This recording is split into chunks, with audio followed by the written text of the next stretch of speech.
named Reiner Gamma for the nearby Reiner impact crater. And it's a curving bright pattern that extends for a couple hundred miles across the surface. And there are thin, what people have come to start calling dark lanes that are interspersed within this sinuous, brighter marking. And then, okay, once we got to the space age, there were images collected by the lunar orbiters that preceded Apollo, and then by Apollo itself, the astronauts, and the metric cameras that were in the command modules. And people found other examples of features like Reiner Gamma. Most of them happen to be on the far side of the moon. And what's interesting is some of those far side swirls are on highland terrain. Right, Reiner Gamma is on Oceanus Procellarum, right, one of the big, dark, relatively smooth lava plains, right? In Latin, the Flores Maria, right, on the near side. On the far side, there are swirls both on these mare surfaces and on the rugged, brighter highlands. So people started to recognize there's this class of feature. But well, what are they? They're quite beautiful. They're mysterious. How did they form? Well, there's a number of ideas that people have had over the years. One of the earliest was that the surface had been actually scoured by gas and dust in the coma of a comet that collided with the moon. That idea was published in 1980 by a researcher named Peter Schultz at Brown University. Now, there's a couple other major hypotheses for the swirls, but they have to do with another discovery about swirls that came from Apollo and later on the Lunar Prospector robotic orbiter. And that discovery is that the moon has localized patches of magnetic rocks, and they happen to coincide with the swirls. So these magnetic anomalies are something else that we should talk about. Yeah, we should. What is that, a magnetic anomaly? Well, it turns out that the moon doesn't have a global, internally generated dynamo field like, say, the Earth and Mercury. But there are regions where there are magnetized crustal rocks, and these are called magnetic anomalies. So this is a second mystery, okay? Why are there magnetic areas on a planetary body that today doesn't have a global field?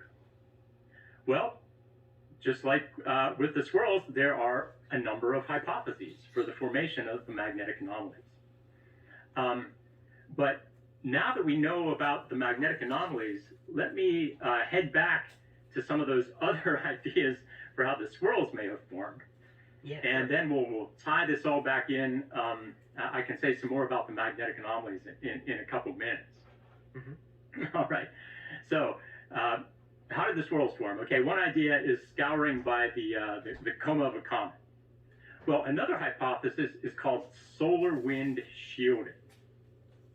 And the concept here is that this local magnetic field acts as kind of an umbrella, right, that protects the surface from the charged solar wind particles, mostly protons and electrons, that stream out through the solar system from the sun. Now, in a normal non-magnetic area, these solar wind particles come straight in and hit the surface, since the moon has essentially no atmosphere. And it's thought that the protons in particular affect the rocks and the soils and cause them to darken over time. This process, it's called space weathering. And the darkening happens when ferrous iron, if you remember your chemistry, that's Fe2+, ferrous iron, in the silicate minerals, gets chemically reduced to its metallic form. And so there are these tiny iron particles, and they're very good at absorbing light. So the material becomes darker. Well, so think what might happen if part of the surface is shielded from the solar wind, right? that area might remain bright while nearby locations that don't have a magnetic field, they kind of darken as usual. And if the structure of the magnetic field is very complicated, then the result could be the complicated, sinuous pattern of bright and dark that we see in the swirls. So this idea, the solar wind shielding hypothesis, was also published in 1980. 1980 was a banner year for lunar swirls. And the first author of that paper was Lon Hood of the University of Arizona. And it's really cool. We've got him as a team member on our Lunar Vertex mission.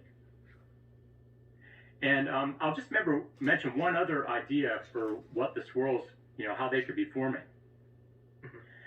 And this has to do with the unusual behavior of electrostatically levitated dust. All right? So there's pretty good evidence that solar ultraviolet light causes tiny little dust grains to become electrically charged. And repulsive forces might cause these grains to hop around. Now, through kind of complicated means, in an area where there's a magnetic field, there could be some associated electrical fields that are set up.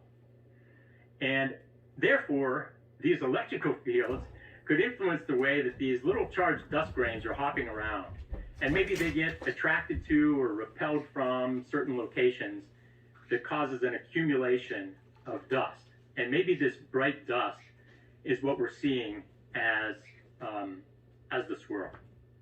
So that idea is modern. It was proposed in a 2011 paper by Ian Garrick Bethel, who's now at the University of California, Santa Cruz.